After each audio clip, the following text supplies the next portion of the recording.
Auzubillahiminasyaitonirrajim. Bismillahirrahmanirrahim. Assalamualaikum warahmatullahi wabarakatuh. Rabbi sholli shodri firli amri wahlul 'uqdatam min lisani yafqahu qawli. Rabbi zidni ilman warzuqni fahman. Allahumma sholli ala sayyidina Muhammad wa ala ali sayyidina Muhammad amma ba'du. Alhamdulillah teman-teman, hari ini saya akan membahas satu subdisiplin ilmu di dalam rumpun ilmu kesehatan, lebih tepatnya di ilmu kesehatan masyarakat. Nah, di dalam konteks ilmu kesehatan masyarakat kan pasti kita berbicara tentang manusia, tentang populasi, kumpulan manusia, dari ruang hidup manusia tersebut, gitu ya, yang sering disebut dengan habitat. Lalu juga berbicara tentang ekosistem, di mana habitat pasti berada di dalam sebuah lingkungan. Dan lingkungan ini pasti ada sifat biotik, abiotik, ada benda hidupnya, ada benda matinya, dan sesama benda hidup berkomunikasi, benda hidup dan benda mati juga saling berkomunikasi, benda sesama benda mati pun pasti terjalin proses interaksi. Jadi tidak ada sebutir debu pun yang akan kemudian tersia-sia. Nah, maka pada kesempatan kali ini saya mungkin perlahan-lahan akan sedikit mengupas tentang subdisiplin ilmu yang sebenarnya yang sering dikenal dengan epidemiologi. Mengapa hari ini ingin saya kupas itu? Karena memang ketika kita berbicara tentang pandemi, tentang yang namanya penyakit menular, tentang daerah yang kemungkinan tertulari oleh satu penyakit, gitu ya. Terus kemudian kita juga berbicara tentang daerah-daerah endemik yang sering disebut tadi juga di gugus tugas ada anak dan seorang ahli kesehatan masyarakat membahas tentang bahwa di luar atau di samping saat ini sedang terjadi pandemi juga ada penyakit-penyakit yang memang secara menahun itu muncul dan sampai hari ini masih ada, misalkan DBD di daerah sudah ada laporan gitu ya mengenai kasusnya, dan kita juga tetap harus memberikan sebuah perhatian secara berkesinambungan meskipun sepertinya saat semua kan fokusnya ke COVID gitu, tapi kan di samping itu penyakit TBC tetap ada, DBD ada, di beberapa tempat meskipun sangat jarang malaria juga COVID ada, superinfeksi yang melibatkan lebih dari satu penyakit juga ada, penyakit-penyakit degeneratif metabolik ya, yang non-communicable disease. Jadi kalau di dalam ilmu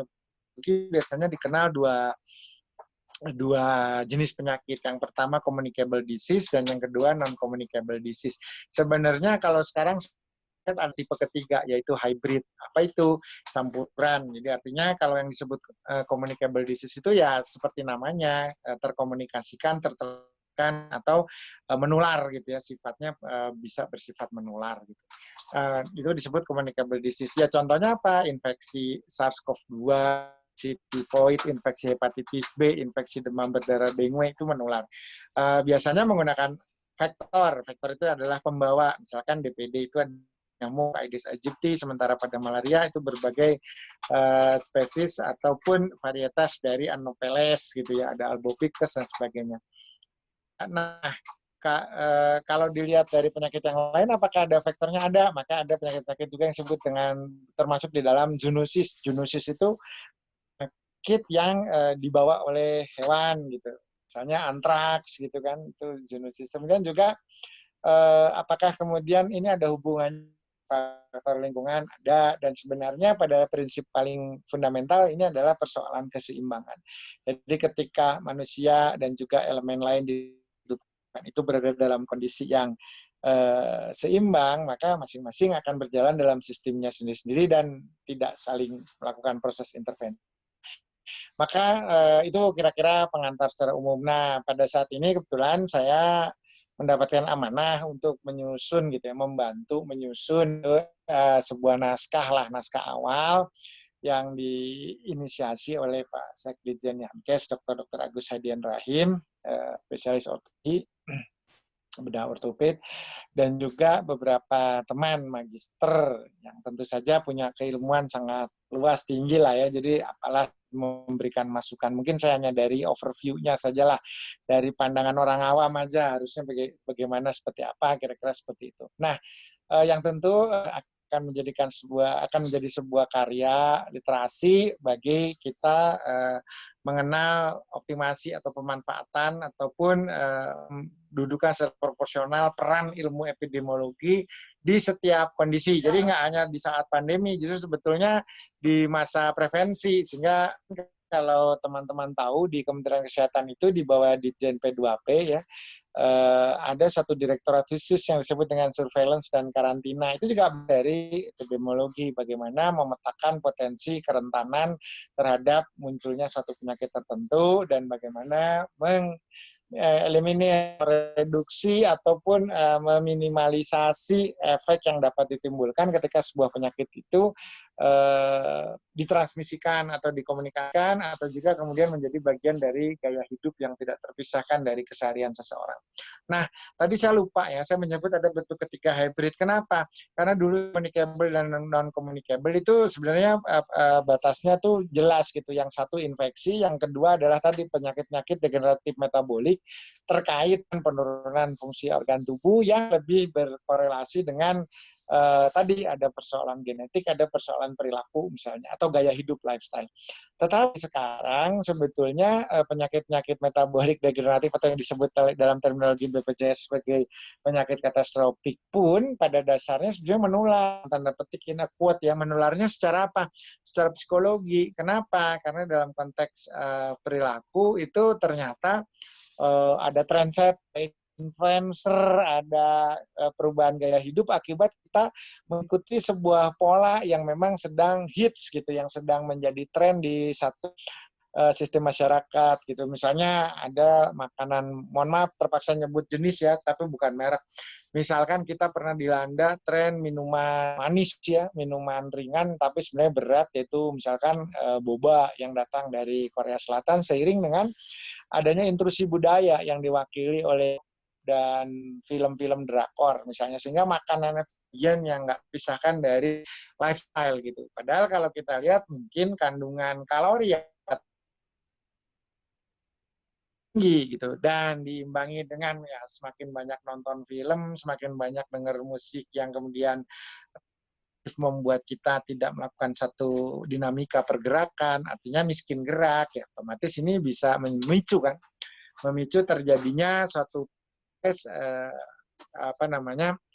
gangguan metabolisme misalnya. Nah, maka kalau dilihat kan sebetulnya dari kampanyenya Kementerian Kesehatan sendiri dalam bentuk-bentuk kreatif dari Promkes gitu ya, promosi kesehatan itu kan antara lain kita berusaha untuk mencoba memodulasi tingkat konsumsi, misalkan garam gitu ya, gula dan lemak itu punya batasan-batasan yang kan bisa menjadi panduan gitu bagi masyarakat gitu ya, bahwa kalau misalkan garam jangan lebih dari 5 gram dalam satu hari. Oh kan 5 gram itu banyak, iya, tapi ini kan satu hari dan itu semua asupan yang terkait dengan garam. Jadi bukan hanya garam yang dijilat gitu, tapi juga garam di sayur, garam di ayam goreng, garam di beberapa jenis jajanan panganan gitu.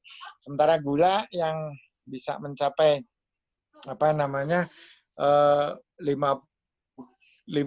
gram itu kan juga bukan sekedar gula yang di dalam teh gitu atau kopi, tetapi juga nasi yang akan dikonversi dan juga kemudian perlu dipertimbangkan camilan dan sebagainya. Itu kan juga harus, dan kemudian lemak yang 67 gram misalkan itu kan juga terdispersi dalam misalkan asam lemak trans yang ada di makanan kemasan, yang kadang kita nggak sadar makan biskuit itu ada lemaknya, pada ini kan paling karbo bukan lemak ya. Dan konsumsi karbo yang tinggi pada gilirannya juga kemudian akan mendorong terjadinya tidak hanya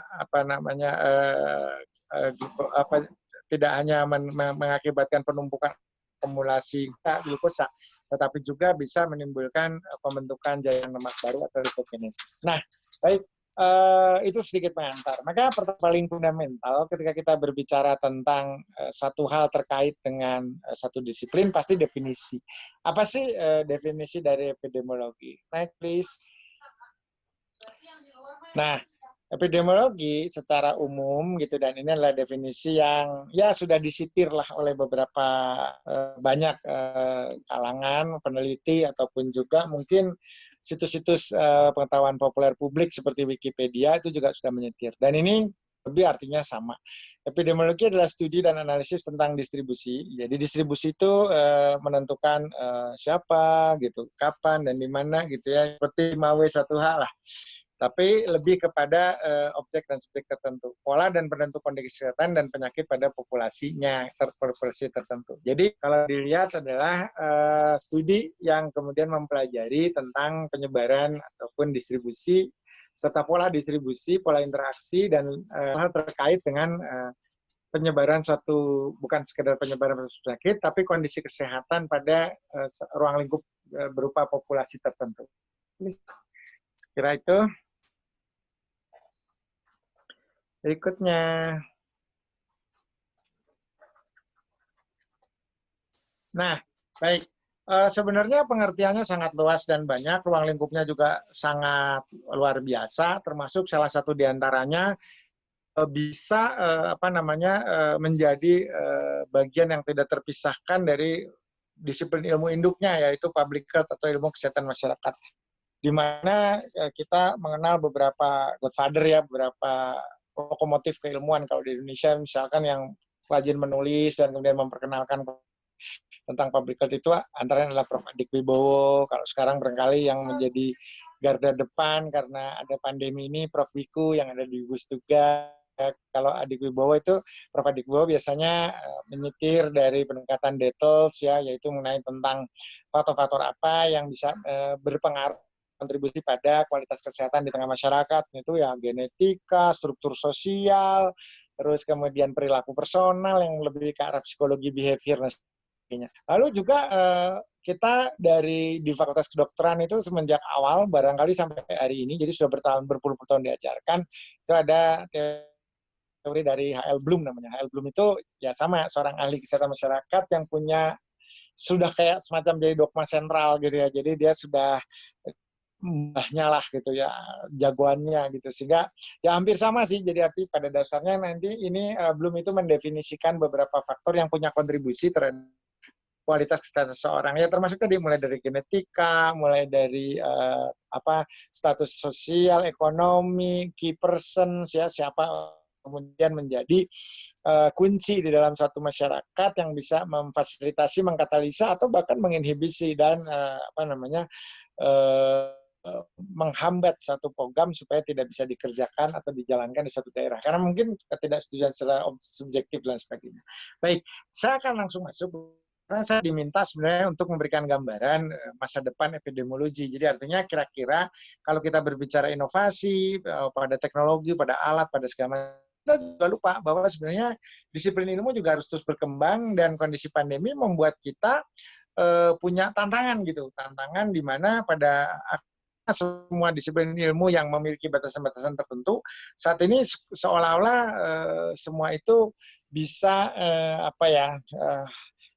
dikembangkan sedemikian rupa melampaui perakiraan atau dugaan. Bahkan banyak orang mengatakan banyak hal yang sebenarnya hanya bisa dikerjakan 5 atau 6 tahun, misalnya proses pembuatan desain perancangan ya, sampai kepada pembuatan vaksin dan uji klinis misalnya. Itu bisa diakselerasi gitu, sehingga dalam waktu mungkin 1 bulan, 6 bulan itu sudah memberikan hasil yang sama dengan pekerjaan-pekerjaan yang dikerjakan 3-4 tahun. Nah, saya ingin fokus dulu pada prinsip-prinsip dasar yang kemudian menjadi bagian dari studi epidemiologi, termasuk nanti kalau kita lebih berbicara implementatif, kan kalau sudah berbicara epid ya, berbicara tentang penyebaran penyakit, pola, kapan, di mana akan terkena pada kelompok orang yang seperti apa kriterianya itu ya, itu kan orang pasti akan berbicara tentang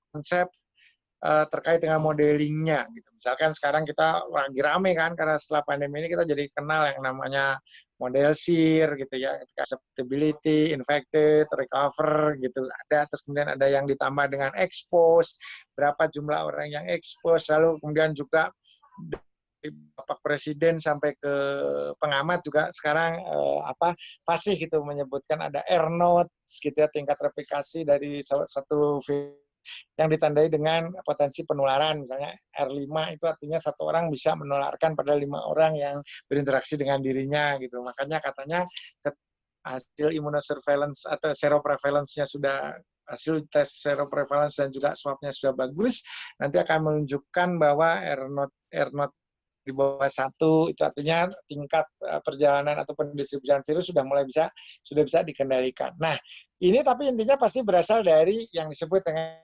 epidemiological triangle atau segitiga epidemi gitu ya, segitiga epidemiologis.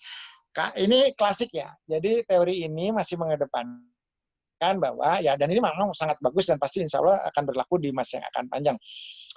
Studi-studi epidemiologi terkait dengan kesehatan itu punya 3 faktor. Yang pertama pasti terkait dengan inang atau host. Kenapa? Karena sebetulnya kita ini punya banyak sekali variabel yang kemudian turut menentukan bahwa kita itu mau sehat, sakitnya bisa ringan, sedang, berat, dan kemudian bisa juga ada yang mengalami fatalitas misalnya. Itu kan kembali kepada hostnya, kondisi hostnya. Nah, maka di dalam teori terdahulu disebutkan bahwa yang terkait dengan faktor atau variabel host itu ada beberapa elemen sebagai berikut, yaitu data bersifat antropometrik atau data-data yang melekat pada seseorang sebagai entitas biologis, misalkan gender, ya kan, jenis kelamin, terus profiling genetik. Ini yang kemudian saya ingin garis bawahi, profiling genetik di hari ini sudah jauh memiliki banyak sekali kemajuan, di mana ada yang disebut dengan novel gene sequencing, jadi atau new method of gene sequencing, di mana pemetaan dari urutan-urutan DNA atau asam nukleat yang kemudian terakumulasi dalam bentuk gen ekspresif yang bisa menjadikan beberapa protein sebagai building block manusia, termasuk yang mengatur perilaku, yang mengatur bagaimana respon seseorang terhadap stimulus, misalkan. Itu sekarang sudah sangat berkembang. Sehingga kita akan ke depannya, kita akan masuk kepada era yang disebut precision medicine. Ada nanti di slide berikutnya, precision medicine.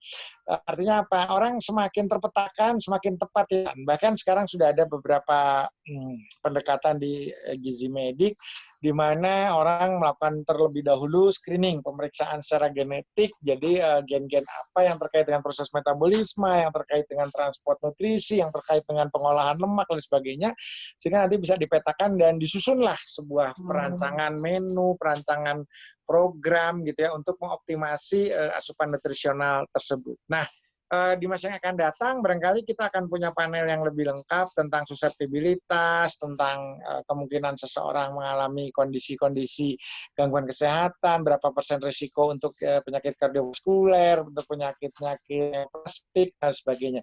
Dan itu bagaimana caranya kira-kira? Karena sampai sejauh ini banyak sekali riset, apabila kita kumpulkan secara analisis, data yang itu ribuan. Jadi kita sudah berbicara tentang data pools gitu ya, dan kemudian itu diolah lebih betul. Itu pasti sudah punya bantuan. Misal ketika orang berbicara DM tipe 2, itu pasti sudah bisa dipastikan data-data terkait dengan gennya, terkait dengan reseptornya, terkait dengan hormonnya, terkait dengan yang berkorelasi dengan ekspresi gen tersebut, itu banyak sekali. Nah, sekarang mungkin nanti tinggal kita buat sebuah sistem untuk pemetaan dalam konteks dari metadata tersebut. Kita bisa mengambil beberapa indikator paling utama gitu. Misalkan kalau kemarin untuk prediktif di DM tipe 2 itu ada HbA1c misalkan ya, HbA1c. Nah, di kasus lain mungkin ada penanda atau markus. Nah, sebenarnya kan gennya ketahuan ya, HbA1c itu gennya sudah ketahuan. Kalau misalkan prediktor di pembuluh darah, misalnya ada homosi atau ada CRP, ada macam-macam lah, itu udah ketahuan gennya. Itu nanti bisa dilihat sebarannya, kemudian apakah ada mutasi, apakah masih sama dengan bentuk asli atau wild type-nya, dan kemudian kalaupun ada mutasi, dampaknya ke arah mana, atau barangkali ada hal-hal yang akumulatif. Jadi artinya gen ini ternyata tidak muncul sendiri gitu ya, tetapi dia mungkin punya multiple faktor risiko karena memang ada faktor lain yang memperberat. Kan biasanya kalau satu kondisi kardiovaskular hipertensi biasanya diikuti juga dengan atau underlying disease-nya itu biasanya diabetes mellitus tipe 2. Seperti itu, ada hal-hal yang bisa berhubungan, bisa tidak gitu, tetapi kadang juga bisa paralel, bisa muncul secara bersamaan, dan ini juga mungkin nanti dilihat apakah memang ada aspek kausalistik yang kemudian menyebabkan perubahan pada satu subsistem lainnya. Nah, kira-kira lebih seperti itu. Nah, maka genetic profiling ini akan menjadi suatu hal yang sangat avant-garde gitu kalau menurut saya di masa yang akan datang. Genetic profiling ini akan didukung oleh teknologi yang menjadi jauh lebih baik. Misalkan sebagai contoh penggunaan teknik surface plasmon misalnya, di mana plasmon di permukaan logam seperti emas gitu ya, yang kemudian bereaksi pada molekul dielektrik misalkan yang bisa digunakan untuk fungsi diagnostik. Banyak tuh mau antibodi ataupun mau antigen apa saja, misalkan antibodi untuk satu penyakit tertentu di di catching atau ditangkap ataupun kemudian dilekatkan gitu ya kepada suatu permukaan logam, dan ketika terjadi reaksi dengan antigennya ini akan menimbulkan gelombang plasmon gitu. Resonansinya ini yang kemudian ditangkap, dihitung dan dikuantifikasi setelah ditampilkan. Sama pada sensor-sensor imunosensor, ya, terutama imunosensor berbasis potensiometrik, misalnya penggunaan polimer semikonduktif untuk menangkap suatu molekul protein tertentu. Ketika molekul protein tersebut berikatan punya membangun afinitas gitu ya, antibodi berikatan dengan antigen, antigen berikatan dengan antibodi, ini kan menimbulkan afinitas. Ini mengakibatkan perubahan muatan listrik dan menimbulkan potensial aksi. Ya mungkin tegangannya rendah sekali mikrovoltasi, tetapi ini bisa ditangkap oleh sensor dan bisa diamplifikasi sedemikian rupa sehingga terkuantifikasi.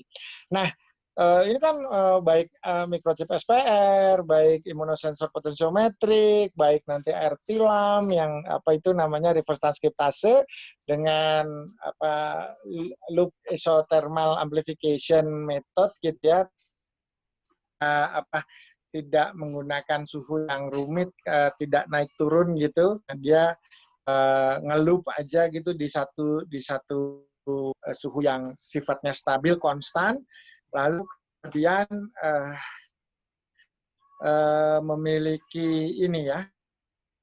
memiliki satu keutamaan karena bisa langsung menggunakan enzim reverse transkriptase untuk menciptakan satu cDNA, dan dari cDNA itu nanti akan diamplifikasi dengan polimerase, sehingga dalam 1 jamnya itu bisa mencapai replikonnya 10⁹, jadi cukup cepat. Nah, kondisi seperti ini akan bahwa di masa yang akan datang, kalau saya boleh memberikan gambaran, orang akan punya genetic library yang lebih baik, atau boleh dikatakan akan ada satu aktivitas untuk memetakan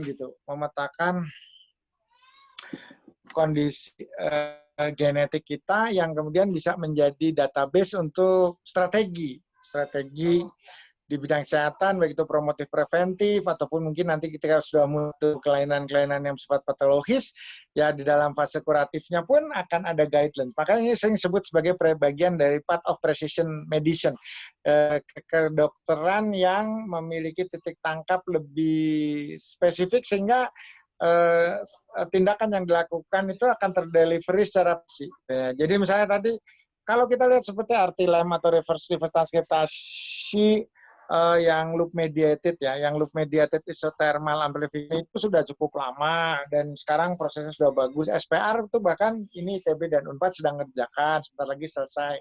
Bulan depan juga selesai. Artinya dengan multiple sampel, dengan bisa menggunakan banyak antibody terhadap banyak antigen, ini kan membuat kita punya library gitu untuk yang bersifat communicable.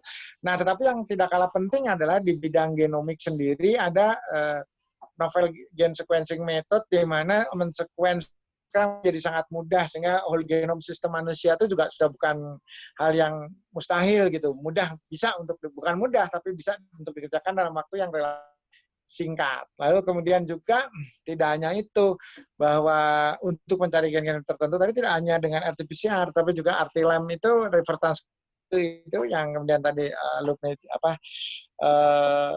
loop mediated isothermal amplification itu bisa sangat berperan penting. Tidak hanya untuk mungkin mendeteksi virus atau bukan, tetapi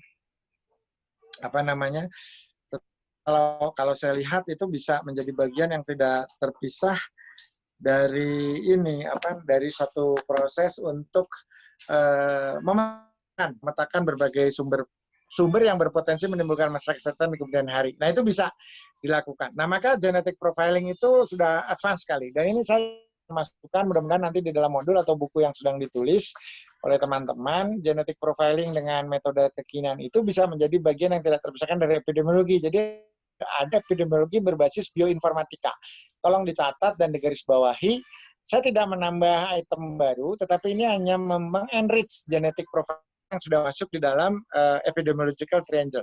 Nah, epidemiological triangle itu sudah mengakomodir genetik, tapi dulu genetic profilingnya itu mungkin masih karyotyping berdasarkan kromosom, berdasarkan genealogi, pohon keturunan gitu ya, yang masih mengacu pada pernyataan-pernyataan Mendelian.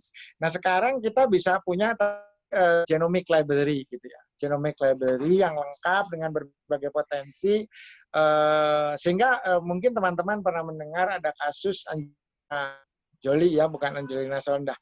Angelina Jolie yang melakukan suatu proses operasi pada beberapa organ tertentu karena diprediksi punya potensi untuk mengalami neoplasia atau keganasan karena adanya mutasi pada beberapa gen pengendali regulator siklus sel misalkan. Ada potensi untuk terkena kanker payudara, terkena kanker ovarium dan kanker gitu ya. Jadi ada beberapa gen yang teridentifikasi dia tidak sudah dalam kondisi tidak wild type gitu. Jadi ada BCL2 3, BCL123 gitu ya yang kemudian membuat Angelina Jolie itu merasa harus buat tindakan preventif gitu dengan ini intervensi gitu. Jadi baru gennya yang wild type tapi orangnya sudah melakukan sebuah proses intervensi yang kemudian bisa istilahnya diharapkan oleh yang bersangkutan supaya bisa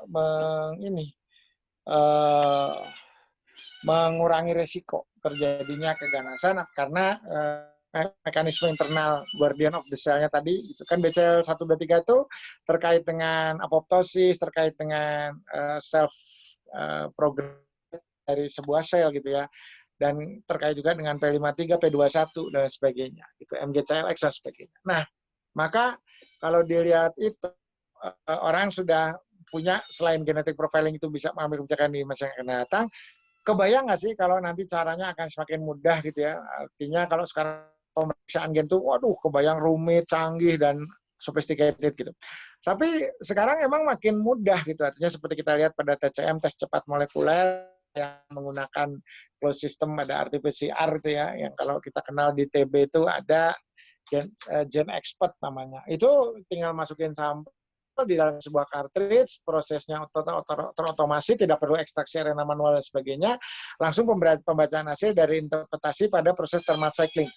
Enak, mudah, dan bahkan sekarang ada guideline dari WHO bahwa untuk melaksanakannya pun tidak lagi memerlukan fasilitas BSL ataupun BSC. Jadi kemarin itu masih harus ada di lab BSL2, biosafety level tingkat 2 dengan tingkat security, biosecurity yang bisa menjamin minimalisasi biorisk gitu ya. Nah, tapi sekarang katanya BSC saja bisa di luar BSC. Jadi sudah tidak memerlukan juga yang namanya biosafety cabinet. Biosafety kayak semacam lemari bertekanan seperti laminar flow gitu ya, supaya faktor-faktor yang bisa bersifat itu bisa dikurangi resiko atau kita reduksi gitu. Di situ. Nah, tapi sekarang sudah semakin mudah. Artinya mungkin nanti akan konsumsi umum gitu di FKTP, di fasilitas kesehatan tingkat primer, untuk melaksanakan suatu proses profiling genetik. Nah, mungkin 5-10 tahun lagi ini sudah biasa. Orang ke puskesmas, saya mau periksa gen saya apa aja, potensi penyakit saya apa aja.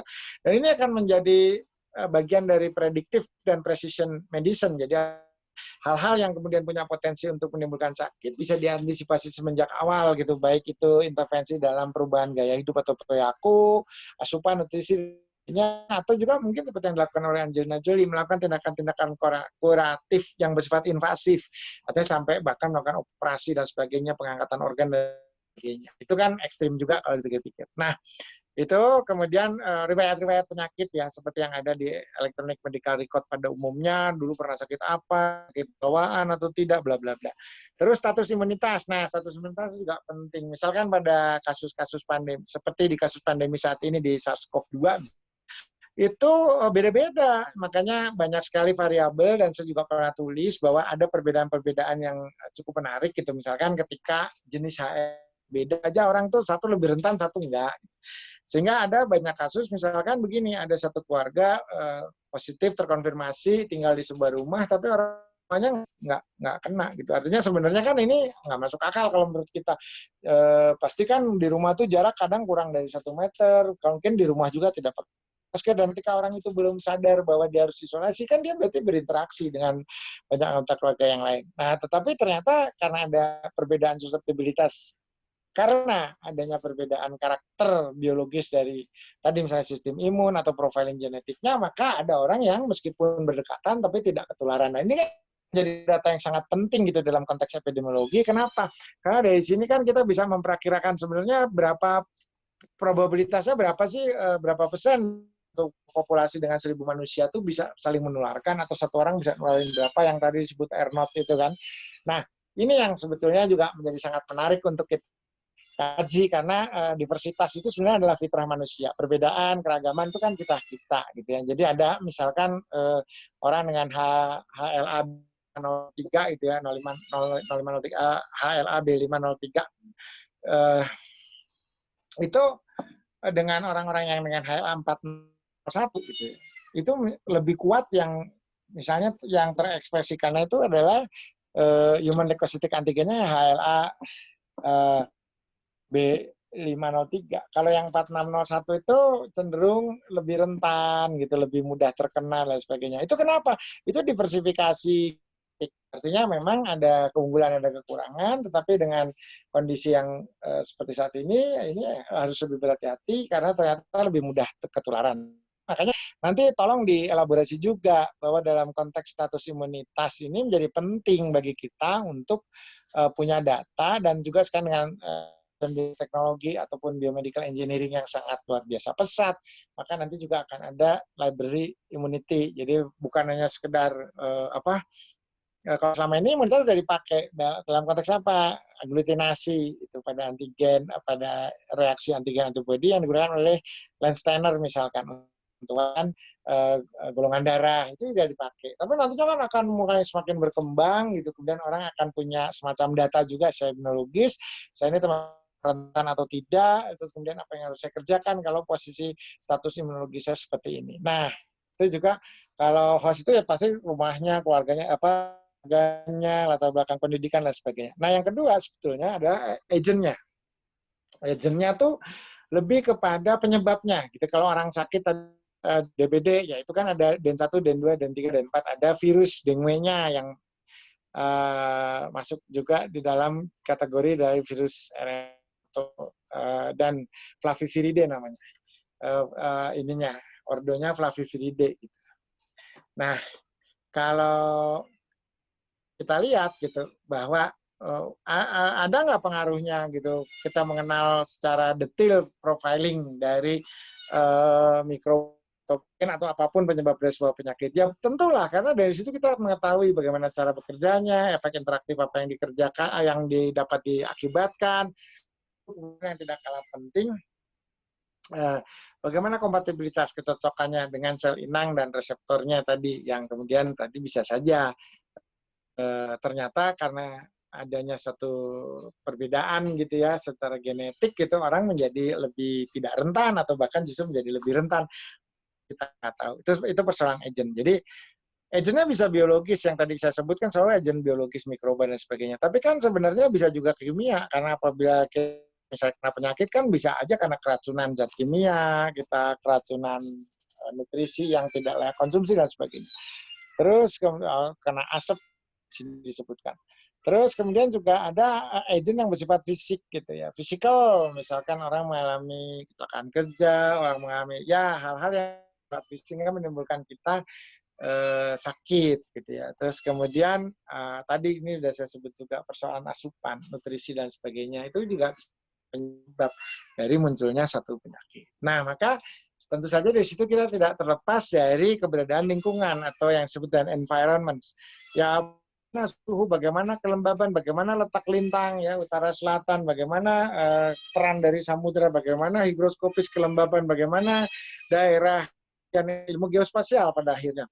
Berapa meter ketinggian dari muka air laut dan sebagainya. Lalu ya karena dulu ada PMIO begini sederhana saja. Aedes itu banyak menyerang daerah pesisir karena nyamuknya itu habitatnya bukan di ketinggian di atas 700 meter gitu. Jadi kalau di daerah sejuk dia nggak mau. Tapi sekarang kenapa di Bandung 700 meter artinya sudah tidak masuk dalam kriteria daerah yang semestinya disukai oleh Inggris. Ya karena perubahan suhu baik itu global ataupun lokal dan regional. Karena sekarang Bandung sudah 30 sekian derajat juga, ya artinya terpenuhi. Jadi artinya bukan berarti nyamuknya sentimen atau kemudian pilih-pilih, bukan. Dia kebutuhannya saja bahwa suhu itu jangan sampai di bawah 20 dan di atasnya sampai berapa. Kenapa? Karena mereka juga perlu beradaptasi gitu untuk dapat menjalankan fungsi-fungsinya secara dan berdaya guna. Nah itu. Ya, jadi macam-macam kan, makanya sudah ada bencana kealaman juga, kan ada polusinya juga, ada banyak. Nah ini yang kemudian triangle of epidemiological itu seolah-olah ada 3 seperti ini. Ada inang, ada agent, dan ada environment. Nah, sebagai satu hal yang mungkin perlu dikaji lebih mendalam, kalau saya ingin mengusulkan barangkali Hereina gitu ya, kalau ya namanya teori itu kan satu sulit banget ya, semua harus selalu pembuktian. Tapi kalau berhayal boleh-boleh aja kan, artinya menggagas sesuatu asal bisa bertanggung jawabkan, mangga.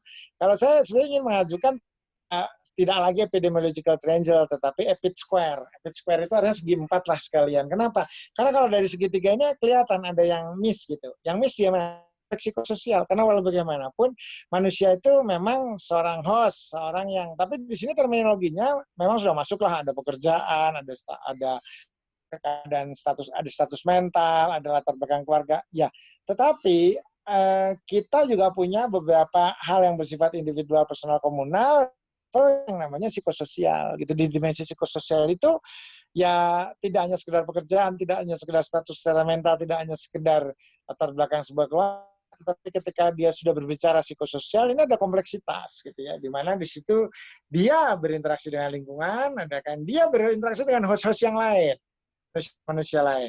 Dan lalu dia juga mungkin apabila kemudian kita melihat adanya dinamika pada aspek-aspek psikososial ini, ya dia juga berinteraksi dengan multiple agent, misalkan ya orang yang punya tugas untuk bertugas di beberapa negara, di beberapa tempat, di mana lah ceritanya. Kan di sini juga ada patogen, di sini juga ada bakteri yang akan menjadi, masih ingat nggak kemarin waktu kita bilang tentang flora normal, bakteri baik yang ada dalam gitu ya. Ada yang bersifat residen yang menetap semenjak kita lahir gitu ya, dan ada juga yang transien. Nah, kita kemana-mana tuh mungkin dapetin yang transien normal. Jadi orang yang bertamu karena kita pernah berkunjung ke negara, dan itu memberikan dampak misalkan meningkatkan atau modulasi sistem imunitas kita, misalnya seperti itu. Nah, artinya kan pola dia bertransportasi, pola dia berinteraksi dengan orang lain, cara dia berbudaya, cara dia kemudian, ya kan ada orang datang cipika, ada yang salaman, ada yang mungkin dari jarak jauh, kan udah beda. Nah, maka saya ingin masukkan poin keempat adalah epid square. Kalau tadi di awal itu ya, ketika bicara tentang genetic profiling, ini saya hanya ingin memperkaya saja. Jadi kalau di host ada genetic profiling, ya saya ingin memperkaya bahwa ada metode baru untuk sequencing, bahwa kemungkinan ke depan kita bisa mendapatkan semacam tes cepat molekuler untuk memetakan DNA kita, sehingga kita tahu, bahkan jangankan masa depan, ini beberapa klinik privat saja sudah melakukan hal yang sama untuk seolah memetakan jadi apa yang harus mulai dikoreksi, diperbaiki, vitamin apa yang harus dikonsumsi, gaya hidup apa yang harus mulai dikerjakan, karena punya potensi ini. Gitu kira-kira ya. Di agent juga bisa itu sebetulnya genetic profiling, karena kita sekarang sudah punya database tentang ratusan namanya bahan alam atau tumbuhan obat yang punya potensi terapeutik misalkan. Dan itu kan nanti datanya diambil di strukturnya, kemudian sampai ke tiga dimensi. Nanti untuk apa? Ya salah satunya adalah untuk melakukan riset in silico, pengembangan obat ataupun juga vaksin, di mana database struktur tiga dimensi tersebut kan akan bisa menjadi bagian dari proses filtrasi ataupun dari pemilihan bahan-bahan obat yang punya efektivitas baik gitu ya. Nanti dinilai dengan molecular docking gitu ya, seberapa cocok, seberapa kompatibel satu bahan itu dengan molekul protein yang menonjol dari sebuah patogen. Misalkan kalau kita lihat di COVID itu kan masuknya lewat AC2, masuknya lewat MPRSS gitu ya, terus kemudian bisa juga masuk lewat jalur melepaskan porfirin dan sebagainya. Itu kan semua kerja dari gennya gitu, RF1 sampai 8 misalkan gitu. Nah, tetapi kemudian juga ada hal yang khas, misalkan menggunakan untuk bisa mengubah suai tubuhnya agar dapat DNA dan kemudian menjadi RNA baru gitu ya, setelah diekspresikan oleh sel, maka kadang harus ada penyesuaian gitu untuk masuk ke sel dan itu nanti juga ada penilaiannya gitu dan ada kapasitasnya sehingga nah itu membutuhkan enzim-enzim yang bersifat politik untuk membuka bangunannya dan itu biasanya keluarga protease omega ada 3CL ada protein like protease dan itu titik tangkapnya nanti beda-beda. Itu kan baru COVID tuh, padahal TBC juga ada, DM juga ada, dan itu semua bisa dipetakan. Jadi artinya immunology filing juga udah menjadi bagian tidak terpisahkan lah dari kehidupan kita dalam dekade-dekade yang relatif dekat. Gitu ya. Lalu, nah jadi artinya kalau mengenrich dan imun status atau imun profiling itu kedua ya, jadi hostnya bisa. Nah, maka kita perlu jembatan nih sebelum sampai ke environment. Nah, sebagai contoh saya ingin memberikan ilustrasi sedikit gitu ya. Bahwa coba deh dipikir-pikir. Kita sekarang campaign ya, ayo pakai masker, ayo cuci tangan, ayo jaga jarak. Gitu. Masalahnya kan itu nanti ada yang mengerti dan patuh, ada yang mengerti tapi ada yang nggak ngerti dan nggak patuh. Ada yang tadinya ngerti, tetapi kemudian tingkat resilience mendur gitu ya, kemauan untuk kemudian melakukan suatu kebaikan untuk orang lain dari kita itu pada akhirnya kalah dengan pragmatisme bahwa itu tidak nyaman, bahwa saya juga harus melakukan aktivitas yang males lah kalau ternyata harus melakukan semua prosedur social distancing ataupun yang berlaku di PSBB transmisi itu kan akan melelahkan. Jadi artinya ada orang yang awalnya berdisiplin, awalnya kemudian mengakuisisi ataupun mengaksepsi tata nilai yang kemudian dikembangkan, tapi kemudian tidak cukup konsisten untuk menjalankan. Itu ada. Dan ada yang dari awal tadi tidak konsisten, ada yang dari awal tidak mau karena punya keyakinan yang berbeda.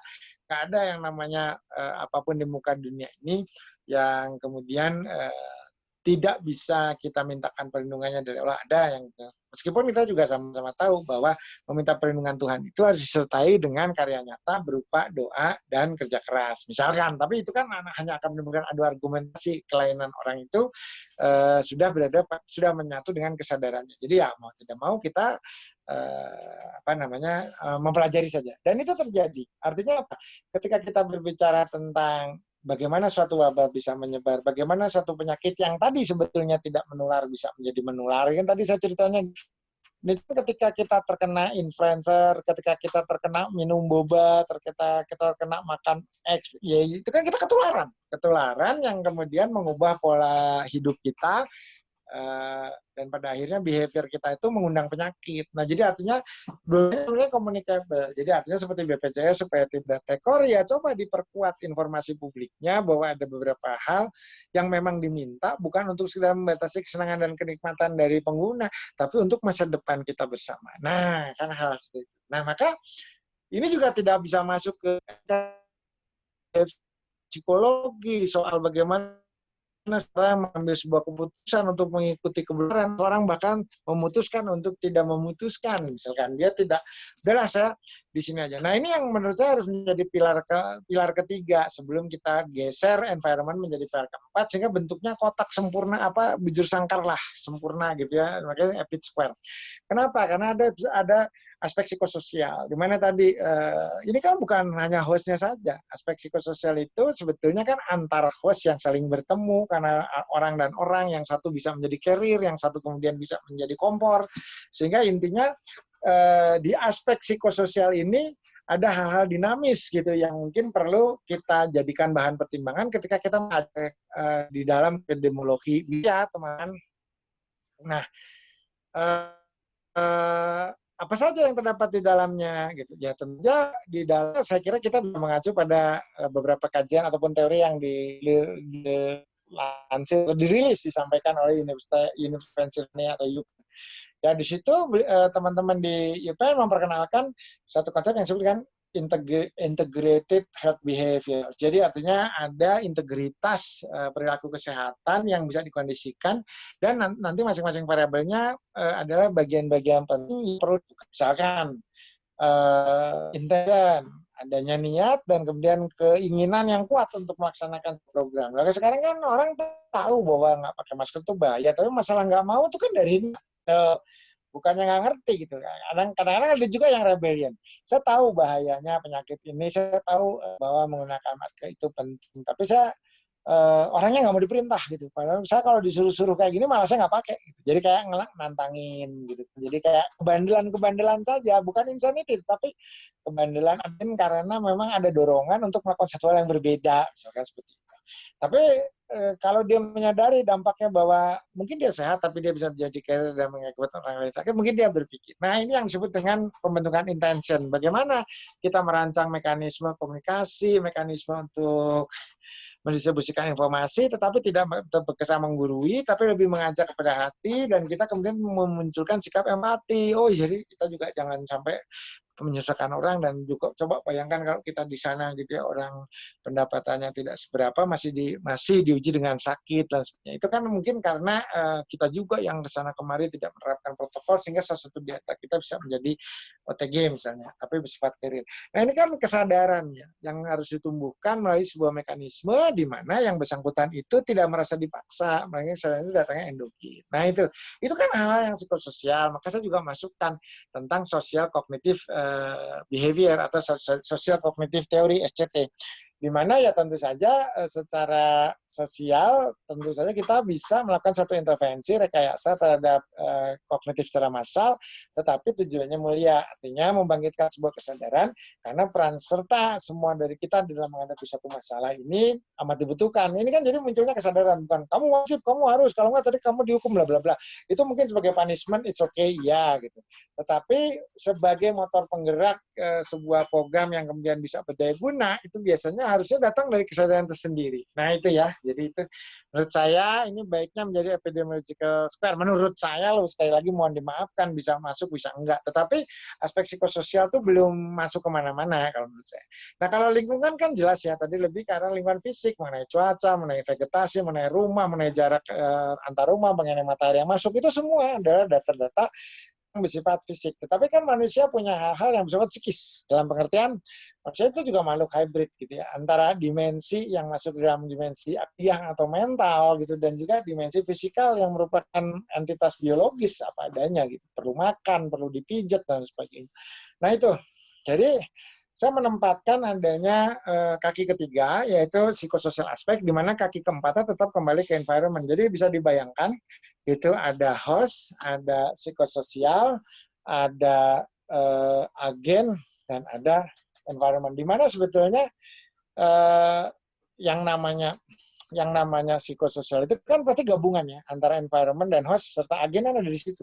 Agen mulanya di mana? Di kerumunan. Kenapa terjadi kerumunan? Karena orang buka pasar. Kenapa orang nggak misalnya online semua? Ya karena tingkat literasi untuk menggunakan belum semua. Orang juga untuk migrasi menggunakan kebiasaan baru gitu ya, nggak ke pasar gitu, nggak untel-untelan, nggak ngantri, nggak lewat kerumunan, juga nggak asik gitu. Karena sebenarnya kesenangan ke pasar itu bukan beli bahan makanannya barangkali, tapi bertemu sahabat lama, bersilaturahmi, gurau dan lain sebagainya. Ini yang kemudian ya, apakah kondisi-kondisi ini faktor di host atau agen? Tidak. Makanya atau bahkan di environment tidak. Makanya saya mengusulkan itu. Kalau bisa ada aspek ada titik keempat, yang empatnya didorongnya environment, tapi titik ketiganya disubstitusi oleh yang namanya dikomplementasi, dilengkapi oleh psikososial, aspek psikososial. Next lah. Pemikiran saya itu terutama di situ ya. Dan tadi masalah genetic library serta genetic and immunity library untuk populasi. Jadi masukan saya sejauh ini teman-teman di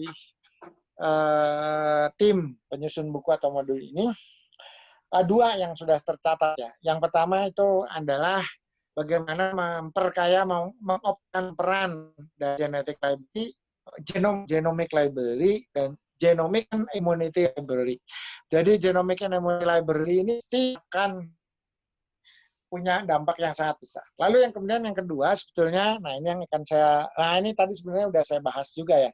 Kenapa saya, lalu yang kedua kalau yang pertama itu adalah memperkaya atau mengkomplementasi, melengkapi gitu ya, melengkapi di epidemiological triangle yang terkait dengan host dan agen itu dengan genomic library, genomic and immunity library bisa memprediksi meskipun itu sifatnya personal, tapi kan personal itu adalah representasi dari satu kelompok populasi yang bersifat komunal kan. Nah itu nanti bisa dielaborasi.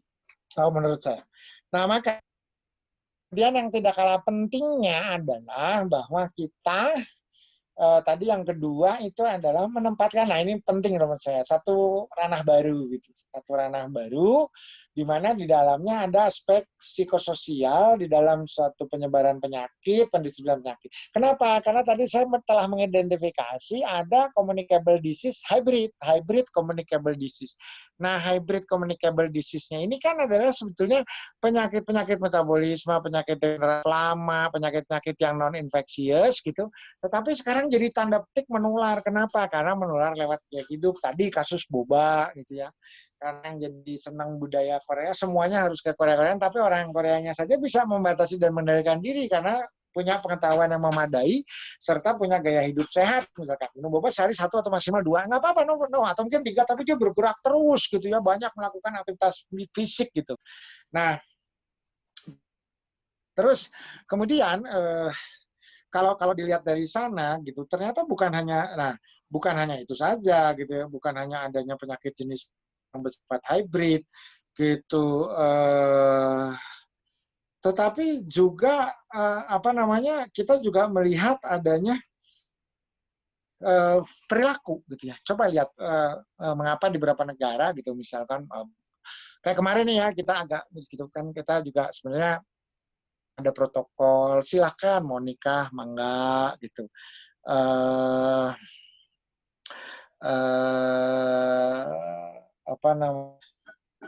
Yang banyak sorry,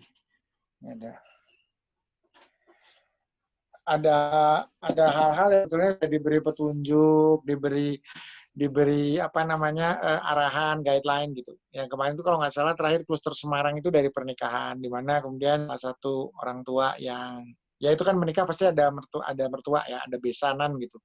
Salah satu keluarga besannya gitu wafat, ibunya wafatnya sakit, adiknya juga wafat. Jadi 2 adik dan ibu besan, ayahnya pun sakit gitu. Jadi artinya ya menjaga hal seperti itu kan sebenarnya bisa diatasi di awal ya, dalam pengertian tidak harus sampai terjadi seperti itu gitu apabila misalkan jumlah orang berkumpulnya, kemudian protokol-protokolnya. Dan ini terjadinya juga di sebuah peristiwa yang sakral. Nah ini saya tidak secara kultural, ini kan adalah hal yang sangat penting, momen yang berharga. Jadi kalau menurut saya hal seperti ini adalah pendekatannya tidak lagi pendekatan agent, tidak lagi pendekatan host, tidak lagi pendekatan environment, ini adalah pendekatan psikososial. Walau bagaimana itu ada intention, bahwa di situ ada informasi, yang tadi saya bilang, informasi itu kadang dimengerti gitu ya. Tahu, jadi secara kognitif tahu bahayanya apa, cara mencegahnya apa, tapi melaksanakan belum tentu. Nah, ini kan intention to do something, ketika yang namanya dari planning goes to action itu ternyata banyak variabel. Nah, maka di Universitas Pennsylvania itu mengenal ini juga integrated behavioral model gitu ya. Jadi ada persoalan belief, ada persoalan ekspektasi, ada persoalan kontrol, ada persoalan efikasi atau efektivitas dari sebuah metode yang diyakini kan, terus kemudian ada nanti norma injunktifnya, ada yang namanya perceived kontrolnya gitu, sehingga nanti pada akhirnya kompleks sistem ini ya ketika ada pengetahuan, keterampilan, intention, dan juga tadi environmental serta kebiasaan-kebiasaan bentuk di masyarakat dan juga tren-tren baru yang kemudian diperkenalkan karena tadi misalkan ada boba, ada K-pop, ada drakor, ada macam-macam yang semuanya bisa diadopsi dengan baik gitu, maka ya behavior inilah yang kemudian akan menentukan status kita bisa sehat ataupun tidak. Bilang integrated behavior model ini salah satu bagian sub variabel menjadi alat tools ya, menjadi tools atau variabel yang ada di dalam konteks psikososial aspek. Jadi kalau misalnya di psikososial di host itu ada persoalan kita membahas kepada imunitas, genetik, umur, gender sebagai faktor komorbid, pernah sakit apa, faktor komorbid. Tapi di psikososial itu kita tadi lihat gitu bahwa apa yang mempengaruhi pengambilan keputusannya, apa yang mempengaruhi pembentukan perilakunya, kenapa terjadi kebiasaan-kebiasaan yang atau kebiasaan yang buruk, habits-nya kan itu nanti dipelajari. Nah ini menjadi bagian penting. Next please. Intinya sih sudah tersampaikan ya. Ini cuma memperkaya. Silakan lanjut Kak. Nah ini yang tadi ya, ini hanya satu lebih ke arah apa sih highlight gitu ya. Bahwa intention atau decision. Jadi artinya ternyata perilaku itu tadi pasti akan mempengaruhi sekali atau akan mempengaruhi oleh intensi niat kita, arah kita, preferensi yang kita dapatkan dan apa yang kita yakini, lalu kita ambil keputusan. Jadi seperti, mohon maaf, tadi adanya pandemi ini mengajarkan pada kita, banyak orang yang tahu persis kok bahayanya, gimana, apa yang mungkin terjadi, tetapi dengan kalkulasi, dengan menghitung probabilitas, dengan melihat berbagai kemungkinan itu, dia melakukan satu tindakan, misalkan pengabaian, enggak akan kena. Nah, jadi di satu sisi kita membuat sebuah modeling yang tadi SIR itu ya, untuk memperakirakan berapa jumlah penyakit ini di satu masyarakat, kemana saja dia akan bergerak, gitu kan, ada yang tadi susceptibility, infection dan recover. Terus juga ada yang tadi ditambahin expose berapa banyak orang yang akan terkena dan sebagainya. Nah, tetapi di sisi lain gitu ada yang sifatnya kualitatif karena kembali kepada pengambilan keputusan seorang manusia terkait dengan perilakunya, terkait dengan behaviornya gitu. Maka ini yang kemarin mungkin teman-teman yang penyusun buku sih tidak ikut ya, tapi sebagian besar yang ikut pembicaraan di studi peradaban di sini itu mungkin bisa dilihat di video-video sebelumnya.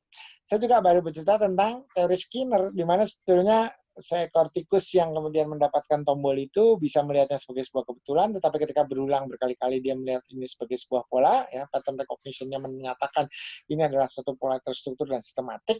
Lalu kemudian dia juga belajar secara kognitif, dia bisa mendapatkan kebetulannya dengan mengambil keuntungan dari pola tersebut gitu. Tapi ternyata pada suatu ketika sengaja dihentikan, dia mulai ragu bahwa ini ternyata sebetulnya hanya sebuah keberuntungan dan sebagainya. Tetapi ketika kita membuka ruang bahwa setiap pengambilan keputusan, setiap kondisi itu pasti memiliki beberapa latar belakang yang bisa paralel gitu ya. Jadi bisa saja karena banyak dan lain hal, tapi ini teratur, tetapi ada gangguan itu sangat mungkin, ada kondisi-kondisi abnormal yang membutuhkan kemampuan kita untuk mengantisipasi dan membuat prosedur-prosedur yang bisa mengadaptasi kondisi-kondisi tersebut. Nah, nantinya kembali ke situ, pembentukan perilaku seperti itu. Jadi kemampuan masyarakat untuk mengambil keputusan bijak itu amat bergantung pada hal-hal yang sifatnya itu sangat privat gitu, sangat personal. Apa yang bisa saya yakini, saya percayai, values-nya, nilainya, kriteria, indikatornya itu apa saya. Next please. Kita percepat. Iya, ini yang tadi saya sebutkan ya, precision medicine. Bahwa outcome-nya udah bisa kita hitung dari awal gitu, kita prediksi karena kita punya yang namanya tadi genomic and immunity library, kita tahu gaya hidupnya, kita tahu permutasinya, kita tahu pendapatannya ya. Loh kenapa ya kok pendapatan berhubungan dengan kesehatan? Loh iya dong. Kalau kita nggak punya saving gitu ya, tidak punya dana gitu untuk mendapatkan nutrisi yang baik, bagaimana kita tidak punya dana untuk memeriksa, tidak punya aktuaria gitu, tidak punya sistem jaminan kesehatan, bagaimana kita bisa berobat atau memeriksakan ketika kita menderita penyakit ringan, di mana mungkin secara akumulatif kondisi-kondisi tertekan secara biologis akibat ada penyakit lama yang bersifat kronis bisa saja menjadi faktor pemicu dari munculnya. Jadi tadi misalnya jadi faktor komorbid dari satu penyakit lain atau justru menjadi bagian dari prevalensi gitu ya. Oke, jadi saya kira itu ini nggak usah terlalu banyak lah. Pada intinya nanti akan ada integrating precision medicine untuk merawat pasien. Jadi terintegrasi merawat pasien. Dan ini nanti akan menentukan sekali status kesehatan secara sosial, secara masyarakat, dan pada akhirnya juga berpengaruh pada penyebaran penyakit. Jadi artinya secara epidemiologi nanti akan ada hal-hal yang bisa kita dua pasien konsumsi hybrid communicable. Apa itu? Non nular. Kenapa? Karena perubahan gaya hidup. Next please. Inyu. Nah, ini ya salah satu contoh. Contoh di dalam penerapannya. Kita sudah melihat bahwa kita di masa yang akan datang, epidemiologi itu akan makin bisa dipetakan. Pertama, penyakit yang sudah menjadi data itu pola bisa telusuri. Jadi artinya COVID, gejala-gejalanya apa, COVID apa. Gejala yang muncul itu subjektif ataupun objektif ataupun berupa data penunjang. Kan kalau subjektif kan ditanya kemana aja, pernah ketemu orang ini yang punya penyakit seperti ini atau tidak, bla bla bla bla. Yang objektif dari hasil pemeriksaan fisik, barangkali kan ya itulah hal-hal terkait dengan parameter fisiologis. Lalu juga tidak terlepas dari hal tersebut ada misalkan indikator-indikator ya yang didapatkan. Situ ada hasil foto, ada hasil EKG, ada hasil USG ya. Ini pokoknya menjadi key infrastruktur untuk penegakan diagnostik dan penentuan status gitu. Ada hasil hepatologi, ada hasil foto, ada hasil USG, ya macam-macam ada di situ. Nah, ini ternyata polanya ketika disusun dengan knowledge growing system yang merupakan bagian dari learning bisa menghasilkan sesuatu yang bersifat pemetaan dan juga nanti bisa bersifat prediktif. Next please. Ini cuma contoh. Ya ini ya. Nah kalau ini kerentanan ya. Jadi kalau data kerentanan itu lebih kompleks. Artinya nanti diambilkan dari semua data yang ada gitu ya, yang bersifat mempengaruhi satu kondisi sosial, pendidikan, geografi, lingkungan, cuaca, klimatologi, geofisika, kan itu berpengaruh. Terus kemudian perubahan pola industri, sehingga apa yang dimakan, cara stres atau tidak di jalan, kemacetan, infrastruktur, jalan tol, masuk semua. Ini dynamic system. Ini adalah bagian dari sistem dinamik sehingga memerlukan kemampuan. Nah, jadi artinya di dalam epidemiologi di masa yang akan datang, kita memerlukan cara berpikir dinamik yang bisa mengakomodir novel approach of dynamic system. Lalu kemudian data-data yang banyak ini, basis data yang besar ini bisa menjadi sebuah model untuk menentukan kerentanan satu wilayah atau bahkan individual. Nah, ini contohnya. Next please, udah mau habis. Haju. 2:30. Nah, ini ya contoh yang ini sajalah bahwa hasil-hasil analisis tersebut sampai bisa memperlihatkan posibilitas berapa persen sih sebenarnya seseorang potensi untuk sakit A, B, C, D. Next please. Baik, mungkin terakhir ya. Ya, ini juga yang masuk sebagai bagian dari psikososial aspek. Kalau tadi contoh ya, bahwa kita harus ada penguatan data. Oh ya, itu tadi sebenarnya enrich pada. Jadi kita berbicara prinsip dasar epidemiologi di triangle of epidemiological yang melibatkan 3, yang kemudian saya usulkan menjadi 4 atau EPID square itu. Maka kan kita perlu tools ya. Nah, toolsnya itu sekarang bisa sangat berkembang, termasuk antara lain mendayagunakan yang namanya konsep-konsep dasar dari deep learning. Yang salah satunya tadi saya coba tunjukkan itu adalah KGS atau Knowledge Growing System, di mana basis data yang sudah kita klasifikasikan itu bisa kita integrasikan, terutama kalau itu menyangkut hal-hal yang dan kita ubah skala ya. Kalau di KGS itu kita ubah skala menjadi skala ordinal misalnya, atau skala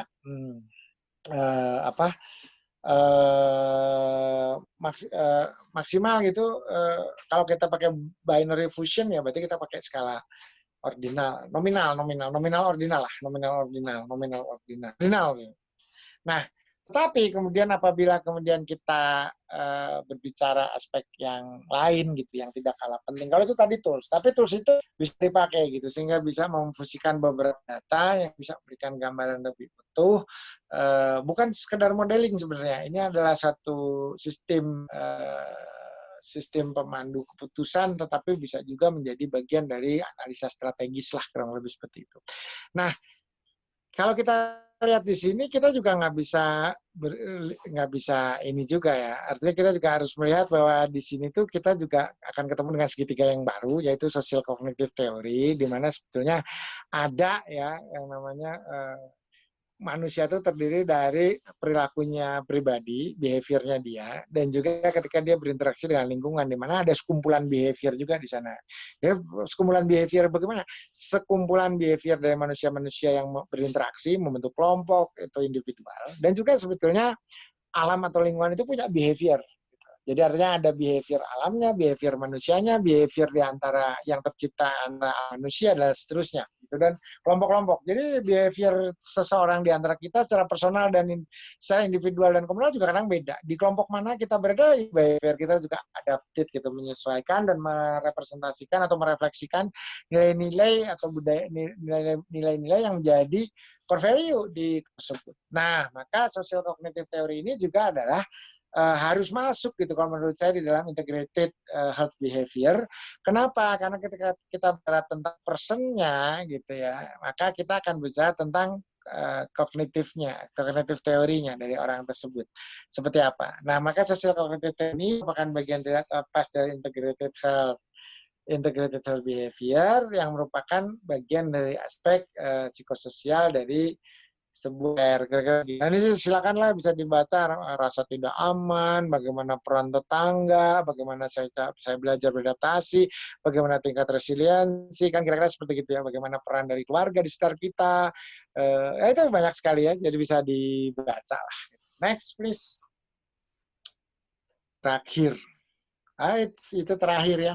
Baik, jadi saya kira itu, jadi saya simpulkan saja secara sangat sederhana bahwa kalau diizinkan saya ingin mengkaji atau menambahkan satu kajian bahwa selama ini kita mengenal epidemiological menurut saya supaya lebih intensif dan holistik apa enggak kita tambahin satu gitu ya sehingga menjadi epid square di mana titik yang baru itu adalah psikososial. Di dalam psikososial itu ada integrated health behavior dan social cognitive therapy yang silakan bisa diperkaya kembali.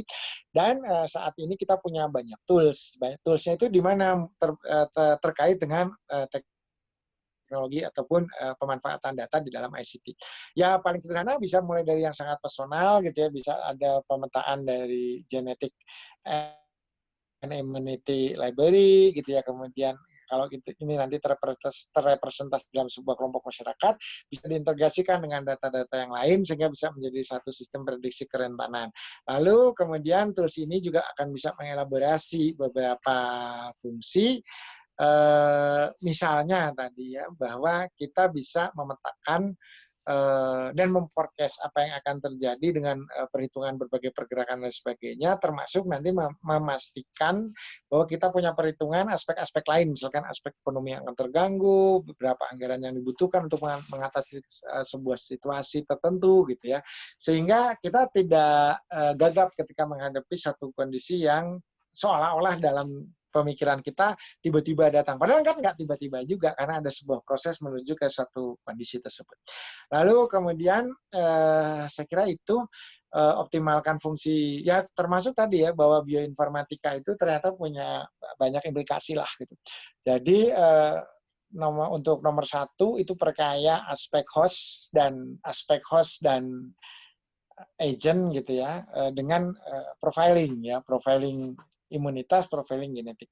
Lalu yang kedua gitu, coba kembangkan satu pengembangan psikososial aspek di mana di dalamnya ada persoalan behavior atau perilaku dan juga bagaimana mengubah persepsi gitu ya, melalui intervensi sosial kognitif, karena walau bagaimanapun perlu suatu pendekatan massal untuk membangunkan kesadaran sehingga kita bisa menghadapi suatu kondisi itu dengan dasar pengetahuan yang sama, ya yang bisa saling mendekati atau saling memahami, dan pada gilirannya bisa terorkestrasi gitu ya, seirama gitu. Maka kita juga kalau sebagai Muslim itu kan diajarkan betul, misalkan dengan sholat berjamaah, kita ngatur saf, kita merit system, siapa yang datang terlebih dahulu mendapatkan saf di depan, terus kemudian kerapihan, kerapatan, semua diperhatikan, lalu hal-hal yang bersifat individual, pakaiannya bersih, harum, itu kan kalau menurut saya adalah satu keteladanan yang diulang secara repetitif gitu ya, sehingga menjadi sebuah habit, bukan hanya sekedar habit, melainkan masuk dalam memori prosedural. Artinya nilai-nilai yang sangat fundamental yang dilakukan secara motorik, tetapi pada akhirnya menimbulkan karakter. Nah, ini proses pembangunan karakter itu dimulai dari situ. Jadi ketika ya kan kita terbiasa, kalau memang pengen di depan, pengen berada di belakang imam, atau bahkan pengen jadi imam, silakan. Tetapi ada persyaratnya, ada kualifikasi, ada requirement-nya. Bacaannya bagus nggak? Gitu. Kemudian ya artinya kalau kita mengklaim bahwa kita layak untuk memimpin, itu kan berarti yang dipertanyakan kualitas kealimannya. Ini alim muta'alim apa enggak gitu, ilmunya memadai enggak, persoalan emosi persoalan karakteristik pribadinya bisa dipertanggungjawabkan enggak gitu, bukan sekedar bagus bacaan dan bisa berdiri di depan, tetapi orang kan juga secara psikologis ketika seorang di depan ini ternyata dimusuhi di masyarakat, ya ogah-ogahan juga gitu sholatnya. Oh si Eta emang imamnya ada, imam memang jago bacaannya, tetapi kelakuan kesehariannya tidak nggak mencerminkan itu gitu. Utangnya di warung misalkan banyak, orang ketika berjanji dusta, lalai gitu ya. Kan bisa ya orang punya. Artinya apa? Kita tidak mengatakan wah berarti orang itu akan begini, bukan.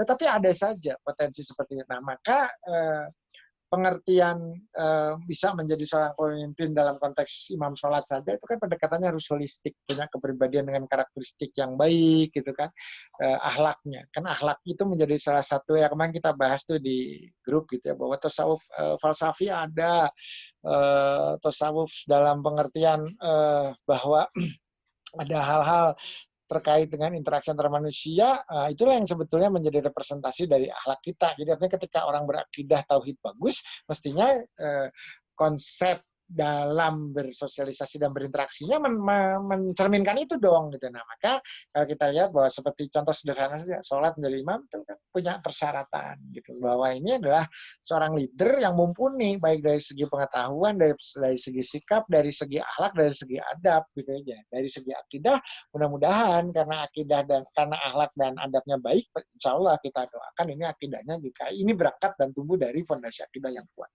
Nah, setidaknya kalau pengen jadi imam ya berjuang gitu. Tetapi kalau misalnya belum sampai ke sana tapi ingin berada di garis depan untuk menunjukkan loyalitas dan integritas, ya datang sebelum waktunya, tepat waktu setidaknya gitu. Ini namanya merit system gitu. Tidak misalnya yang datang belakangan bisa nyelonong terus ke depan, tidak. Tapi ini merit system yang diajarkan. Yang di belakang pun bukannya berarti kemudian menyerah dan kalah, setidaknya bisa mengoptimalkan kesempatan dan potensi yang diberikan. Rapatkan, bagus, bikin barisan, bajunya tidak bau supaya tidak distorsi kehusuan atau konsentrasi dari orang-orang di sebelahnya. Kan kita bisa menjadi terganggu kan kalau lagi sholat ternyata sebelahnya misalnya agak asem gitu. Nah, misalnya ini adalah di mana kita diajari berempati, diajari untuk membangun sebuah ruang untuk saling mengerti. Nah, ini sebetulnya ini dinamika psikososial yang nggak bisa sekedar dihitung dari individu yang merupakan host atau agen penyebab sebuah keadaan, melainkan dari sekumpulan orang yang harus dinilai. Dan kita itu sebetulnya selalu menjadi bagian sekumpulan orang, gitu, sehingga disitulah arti pentingnya kita punya indikator-indikator yang kemudian bisa dijadikan acuan untuk perbaikan atau prediksi kalau nanti satu dan lain hal akan terjadi terkait dengan satu keadaan yang melekat pada hari ini. Itu kira-kira teman-teman. Jadi saya kira itu dulu saya sampaikan pada kesempatan kali ini, karena materi rekaman ini juga mungkin ditunggu oleh teman-teman yang sedang menyusun modul ataupun buku. Mohon maaf apabila kekurangan. Nah, tadi juga beberapa kali disela untuk harus melihat ada WA dan sebagainya sehingga mungkin agak terputus-putus. Mudah-mudahan bagi teman-teman yang mendengarkan mendapatkan manfaat dan jadi ya minimal tahulah tadi definisi epidemiologi itu apa. Pada dasarnya ilmu itu semuanya kalau dipelajari adalah untuk mencapai ketauhidan kok. Jadi mau caranya lewat kesehatan, caranya lewat ICT, caranya lewat antropologi, caranya lewat ekonomi, toh balik sebenarnya adalah menjawab sebuah pertanyaan besar tentang keberadaan dan kehadiran kita sebagai makhluk Allah. Bagaimana cara pulang yang terbaik, bagaimana cara mengenal Allah dengan lebih baik, bagaimana cara mengamankan dan menyelamatkan perjalanan kita untuk kembali dengan ilmu yang memadai. Kan itu intinya sih gitu ya. Jadi mau dimanapun insya Allah lah yang ilmu, insya Allah itu jadi ibadah. Ibadah itu adalah cara kita untuk secara kafah menjalankan rahmah dan amanah supaya bisa kembali dengan selamat ke Allah, itu aja saya yang bisa saya sampaikan pada kesempatan kali ini. Mohon maaf apabila ada kesalahan dan kekeliruan. Wabillahi taufiq wal hidayah. Wassalamualaikum warahmatullahi wabarakatuh.